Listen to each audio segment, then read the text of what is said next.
नमस्कार विद्यार्थी मित्रांनो, स्वागत आहे तुम्हा सर्वांचं अभ्यास गुरु या आपल्या चॅनलवर। विद्यार्थी मित्रांनो, या व्हिडिओमध्ये जे प्रश्न आपण पाहणार आहोत ते सर्व प्रश्न पोलीस भरती, तलाठी भरती, वनरक्षक भरतीमध्ये विचारले गेलेले आहेत। त्यामुळे हा व्हिडिओ प्रामाणिकपणे शेवटपर्यंत पहा। चला तर बघूया प्रश्न पहिला। पहा, स्वतंत्र भारताचे पहिले भारतीय गव्हर्नर जनरल कोण होते? तर सी राजगोपालचारी। लक्षात ठेवा, स्वतंत्र भारताचे पहिले भारतीय गव्हर्नर जनरल सी राजगोपालचारी। हा प्रश्न तलाठी भरती, पोलीस भरतीमध्ये विचारला गेलेला आहे। महात्मा गांधींची हत्या कधी झाली? तर 30 जानेवारी 1948 साल लक्षात ठेवा, 1948। महिना कोणता आहे? जानेवारी आणि तारीख आहे 30 जानेवारी 1948 महात्मा गांधींची हत्या। पुढे पहा, गाडगे महाराज यांची समाधी कोणत्या ठिकाणी आहे? तर अमरावती या ठिकाणी। समर्थ रामदास यांची समाधी कोणत्या ठिकाणी आहे? तर सज्जनगड या ठिकाणी समर्थ रामदास यांची समाधी आहे। विद्यार्थी मित्रांनो, सज्जनगड कोणत्या जिल्ह्यात आहे?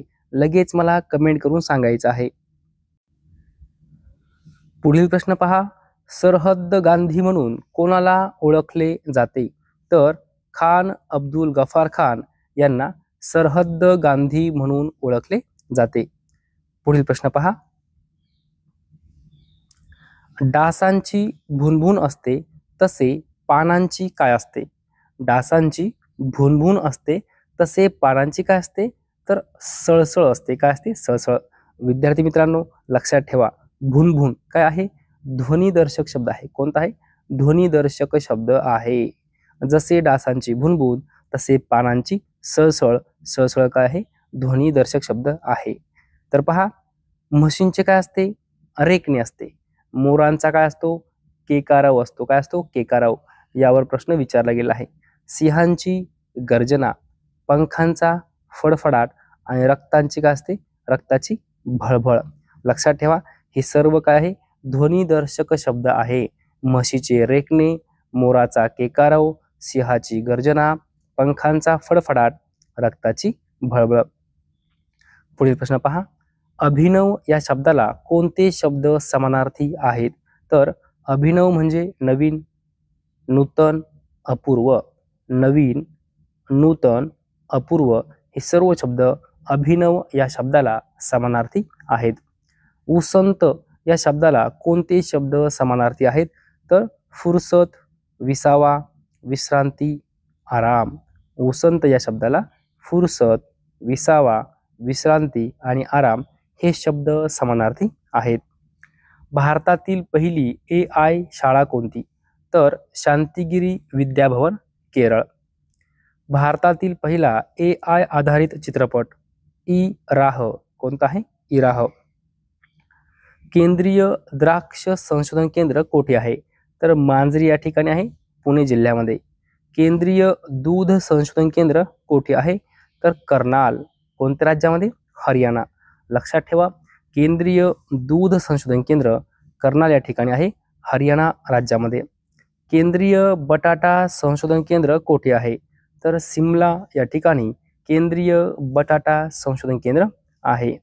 केंद्रीय संत्री संशोधन केंद्र कोठे आहे? तर नागपूर या ठिकाणी। पुढील प्रश्न पहा, पैठण्या व शालूसाठी प्रसिद्ध ठिकाण कोणते? तर पैठण कोठे आहे? छत्रपती संभाजीनगर। पैठण्या व शालूसाठी पैठण प्रसिद्ध आहे, छत्रपती संभाजीनगर जिल्ह्यामध्ये। कोकणची उत्तर दक्षिण सीमा अनुक्रमे कोणत्या नद्यांनी निश्चित केली आहे? तर दमणगंगा व तेरेखोल। लक्षात ठेवा, उत्तर सीमा जी आहे त्या उत्तर सीमेवर दमणगंगा नदी आहे आणि दक्षिण सीमेवर तेरेखोल नदी आहे। ग्रामसेवक व ग्रामसेविका यांचे प्रशिक्षण केंद्र कोठे आहे? तर मांजरी या ठिकाणी ग्रामसेवक व ग्रामसेविका यांचे प्रशिक्षण केंद्र आहे, मांजरी। ग्रामसेवक व ग्रामसेविका यांचे प्रशिक्षण केंद्र मांजरी या ठिकाणी असून ते कोणत्या जिल्ह्यात आहे? तर पुणे जिल्ह्यामध्ये आहे। पृथ्वीवर सर्वाधिक प्रमाणात आढळणारा वायू कोणता? तर नायट्रोजन। किती टक्के? 78%. महाराष्ट्रातील सर्वात उंच पूल कोकण रेल्वे मार्गावर रत्नागिरीजवळ कोठे आहे? तर पानवळ या ठिकाणी. मानवी शरीरातील रक्त शुद्धीकरणाचे कार्य कोण करते? तर मूत्रपिंड. मानवी शरीरातील सर्वात मोठा अवयव कोणता? तर त्वचा. ध्वनीचा वेग सर्वात जास्त कोणत्या माध्यमात असतो? तर घन पदार्थात. घन पदार्थात ध्वनीचा वेग सर्वात जास्त असतो. मानवी मेंदूचे संरक्षण कोण करते? तर कवटी. कोण करते? कवटी. जीवनसत्व सी चे मुख्य स्रोत कोणते? तर लिंबू वर्गीय जे काही फळे आहेत ते आहे जीवनसत्व सी चे मुख्य स्रोत, म्हणजे लिंबू, संत्रे. ओके. भारतातील सर्वात जुनी IIT कोठे आहे? तर खरगपूर या ठिकाणी आहे. खरगपूर. भारताचे सर्वात दक्षिणेकडील ठिकाण कोणते आहे? इंदिरा पॉइंट. दार्जिलिंग क्षेत्रात कोणते पीक प्रसिद्ध आहे? तर चहा. कार्बनचे जास्तीत जास्त शुद्ध रूप कोणते आहे? तर हिरा हे कार्बनचे जास्तीत जास्त शुद्ध रूप आहे. महाराष्ट्र राज्याच्या सीमा किती राज्यांना लागून आहेत? तर 6 राज्यांना लागून आहेत. माय कंट्री माय लाईफ या पुस्तकाचे लेखक कोण आहेत? तर Lalkrishna Advani. Romancing with life या पुस्तकाचे लेखक कोण आहेत? देव आनंद. विद्यार्थी मित्रांनो, दोन्ही प्रश्न परीक्षेमध्ये विचारले गेले आहेत. My country my life Lalkrishna Advani, romancing with life Dev Anand. नागरिकत्व ही तरतूद भारतीय राज्यघटनेमध्ये कोणत्या भागात दिलेली आहे? तर भाग 2. लक्षात ठेवा, भाग 2. मूलभूत हक्क ही तरतूद भारतीय राज्यघटनेमध्ये कोणत्या भागात दिलेली आहे? तर भाग 3. नागरिकत्व ही तरतूद भाग 2 मध्ये आहे आणि मूलभूत हक्क ही तरतूद भाग 3 मध्ये आहे.